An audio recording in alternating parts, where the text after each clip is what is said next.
it is adoption of the agenda for today, and keep in mind that if something comes up later that you want to add, you can also do it under other business. So I will entertain a motion for the adoption, for action on the agenda, which would be the adoption of the agenda. We do need a second. Those in favor, let it be known by saying aye. Aye. Those opposed, nay. Then the agenda as presented is adopted, and as I remind you again, we will have the opportunity for you to introduce matters of concern under other items. The next item, which is item 4, is the approval of the August 11 minutes. Now, these were sent to you via email, and each committee member should have had the opportunity to review them. Ms. Merrick, I think you wanted to make note of a correction. I did. Thank you. Thank you, Dr. Moore. We did have one correction to the minutes, albeit slightly cosmetic, and I hope Dr.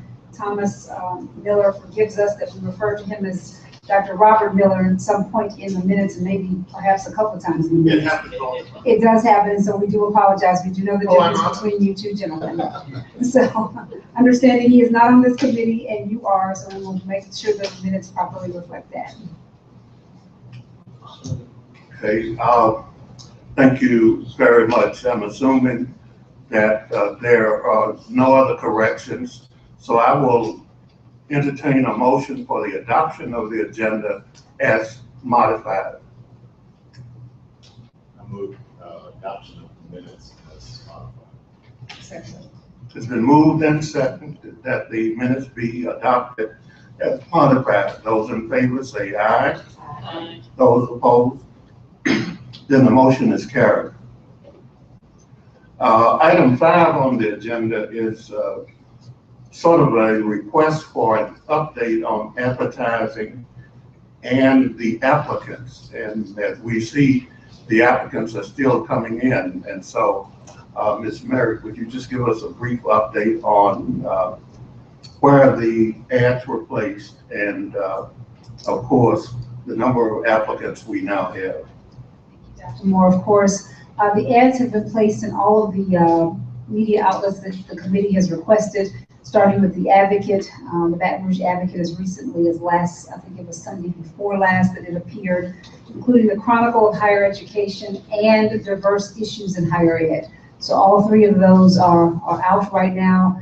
I think the Advocate is done with its online presentation, which was going to be for a week, in addition to the printed ad that you can see in the newspaper on Sunday. And then the online versions for Diverse Issues and the Chronicle will still be going for another several days because we bought those both at 30 days each. And so that's the update on that. And of course, the website is still there as another form of advertisement, which I think is serving us well. We are getting the applications primarily through that site. Thank you. I was pleased to see that the ad was moved on the website to a more prominent position. At first, it was kind of buried there, and you had to take a second look to find it. But right now, when you go to the website, it's very prominent. So I appreciate that change being made. I have an item on here. I know you probably don't know what it means, but the discussion of scoring is what I call it. Generally, when we have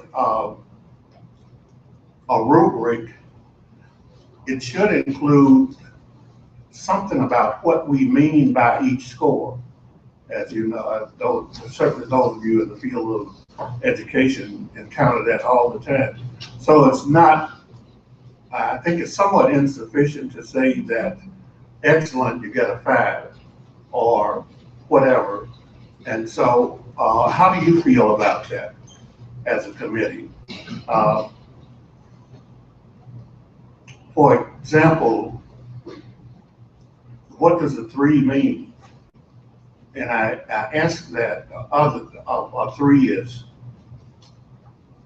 somewhere between 1 and 5, midway between 1 and 5, right?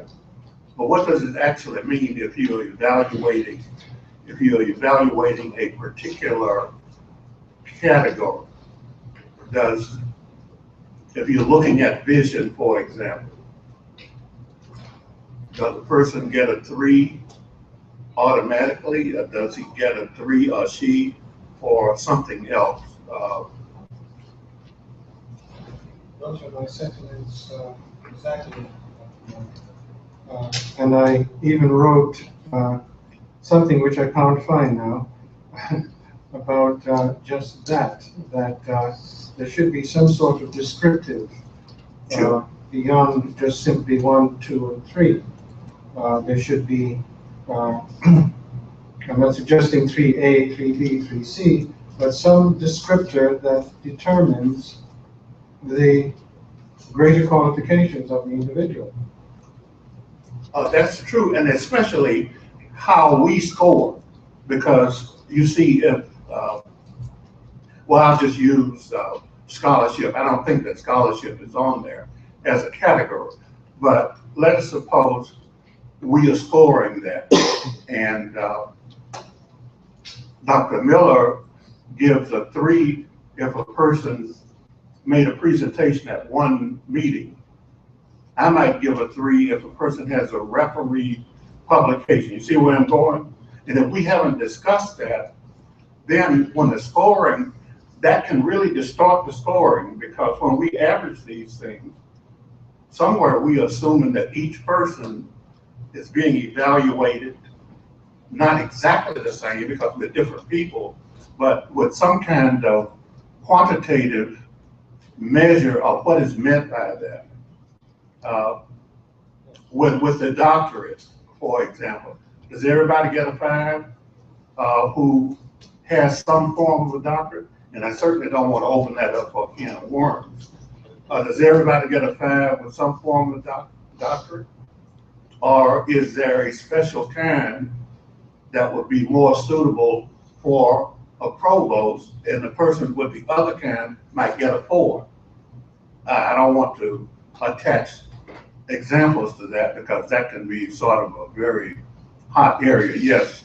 I found it descriptors with what I was talking for each category, and points for certain criterion, such as academic, administration, higher ed. They may get a certain amount of points.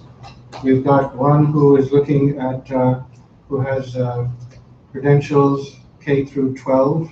That should get a certain person. They all have doctorates, or some of them most likely have doctorates, and higher. So again, I'm in agreement with you that there should be some sort of descriptors to allow for points given.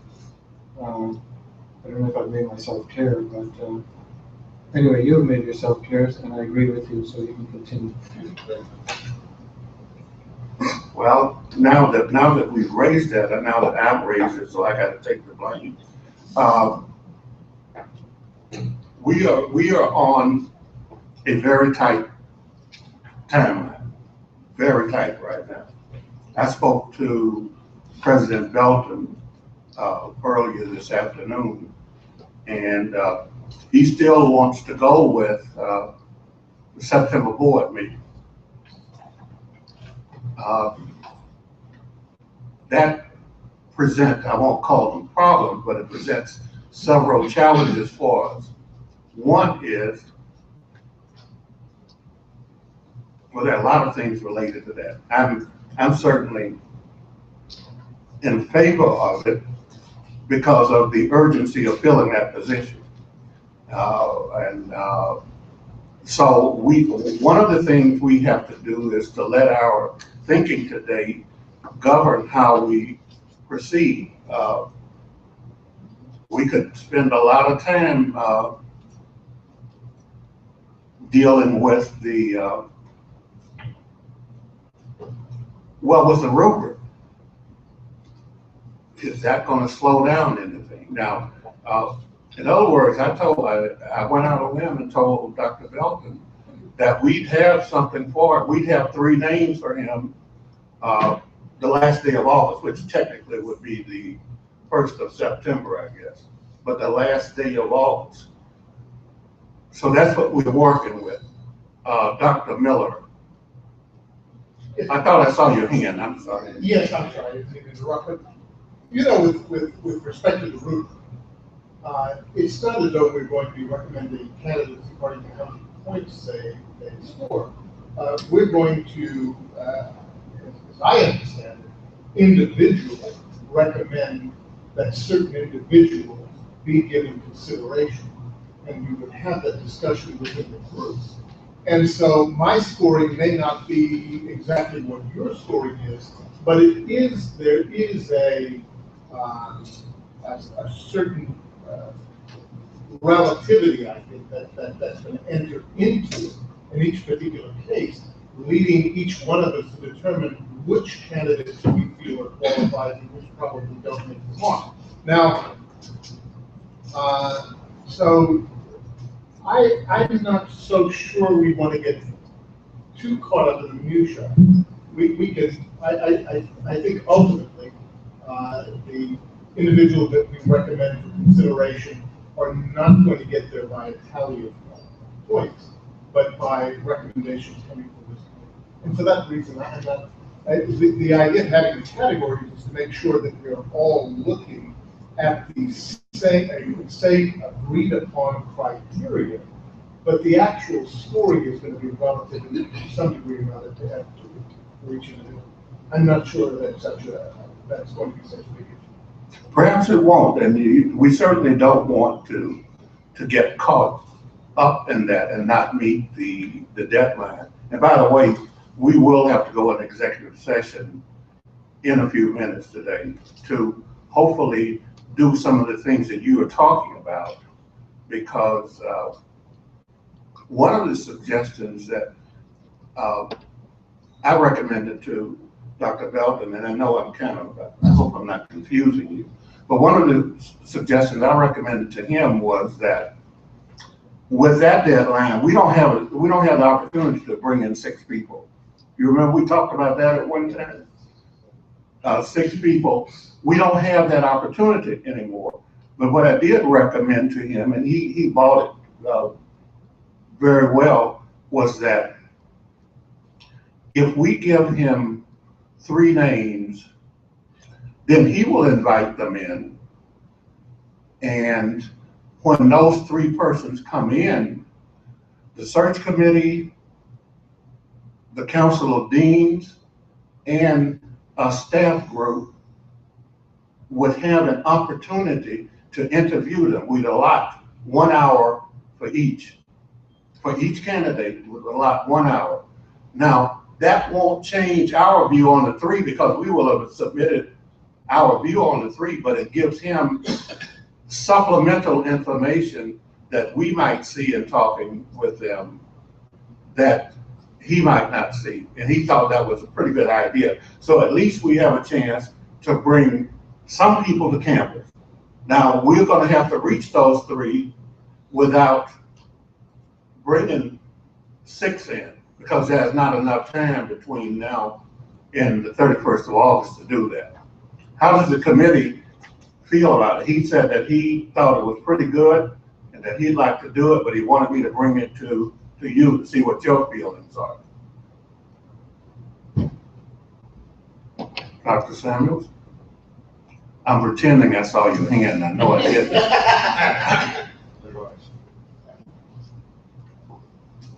That's ambitious. I'm thinking it over. When you give the names, when we can if we have 3 names to give, when do you think that we need to do that? Well, we talked about that because, you know, I'm not bothered about bringing New Orleans people back here, but 3, 4 people, it would be a big challenge to bring them back for another committee meeting. And I didn't suggest this, but he said that we might be able to have some kind of conference, remote conference, to deal with meeting. In other words, some people might be coming Friday. I don't know. Perhaps everybody's not coming. And so something similar to a conference discussion would be held, say Monday or over the weekend if you find that better. And that way we don't take people away, because some people here actually do teach. Yes. Right, Dr. Miller?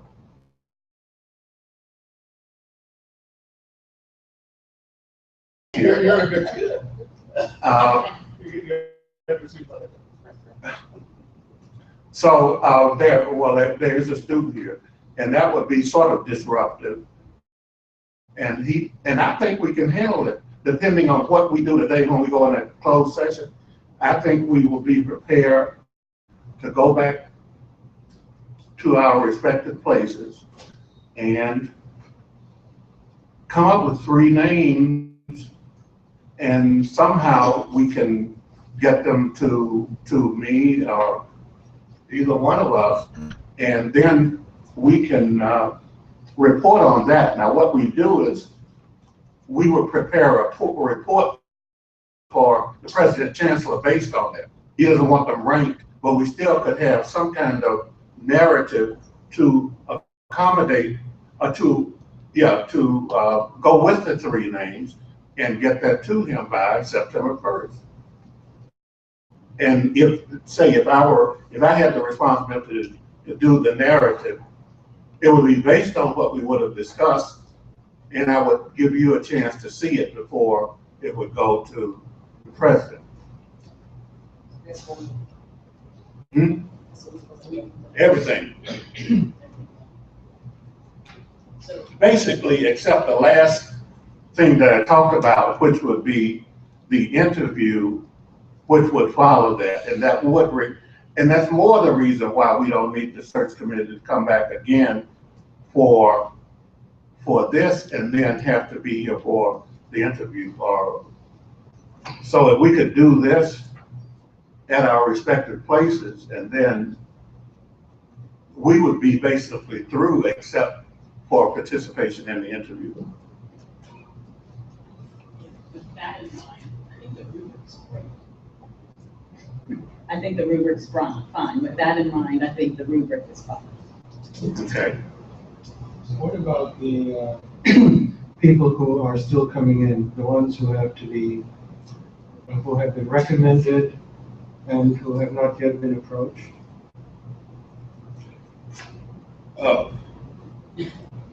Now, one of you, you did approach the one that you nominated. That person was approached via email. And so we got no response from her. So I think Ms. Merrick was going to follow up just to make sure that she had gotten the email. But we did, once you sent the nomination in, she was notified. You have been nominated, and of course, we invite your application. And so, and that's pretty much how we've been operating with that. Dr. Mills, is it possible that we have a telephone number for her? I only had an email address. I think that's why we reached out to her via email. If you have a number that we can contact her. I think Cynthia has a number. Okay. So we can give it to you. Okay. Yes, go ahead. I have a question about the September 1st date that we're talking about getting those 3 names. Sure. With the idea that we're leaving the search open until somebody, how would we handle if we got someone's application on September 1st? Well, one way to look at that is that once we pick those 3, that's a time that represents the end of time. Now, he still has, because technically a person has been selected. We just don't know who it is once we pick the 3, assuming that he's going to take one of our recommendations. So I think it cuts off on the first, even though we didn't announce it that way. Dr. Abdullahi. Going back to scoring, because I don't know which question right now we are entertaining. Are we entertaining what you proposed in terms of the Right, well, or are we still talking about, because I see several different things are being discussed here. well, I think that the recommendation was that in view of the way we are going to proceed today, that we can leave the rubric the way it is, because we're going to have other ways of reaching common ground, I assume. Was that the essence of your recommendation, Professor Ramirez? That we leave the rubric the way it is, because we're gonna have other means of, right, other non-mathematical ways of getting at that. Right, yes. Okay. I apologize for shifting, but so many things came after the meeting today that I found myself, I don't usually do that, but I found myself trying to go in several directions at one time. Pertaining to the scoring, I thought as much as we want to be quantitative and so on and so forth, but the fact is also quality matters probably to some extent more. So we have to have qualitative also assessment if we get into that.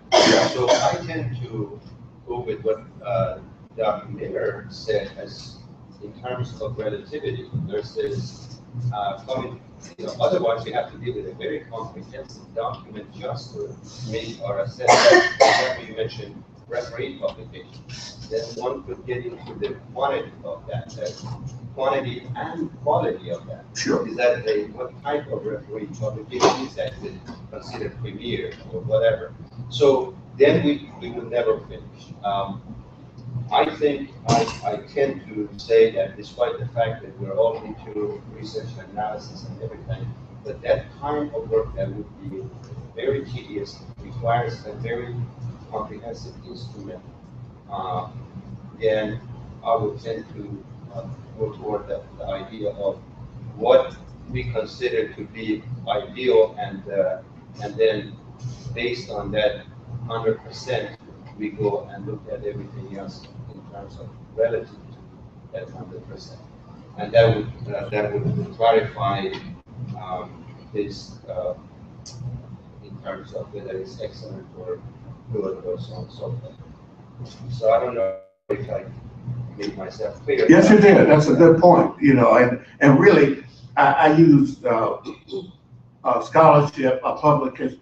That was not a good example. I mean, let's let the department heads worry about that when they evaluate faculty at that level. So it wasn't a good example, but it shows that people do a lot of things to build up that part of their resume, and but I don't think that's important in what we are trying to do. Are there any other points regarding this? We are on item 6, and we got tied down on scoring, and it's my fault. But let's move to 7. And this is, we've already discussed 8 right now, I think, haven't we? Pretty much. The revised timeline. We've already discussed that. So we need to, I think the sensitivity of some of the things that might be discussed will require us to go into executive session. And so we need a motion to do that from the committee, I believe. So It has been moved and seconded that we go into executive session to discuss the candidates. Those in favor of the motion, let it be known by saying aye. And the motion is carried, so we can leave this room back here.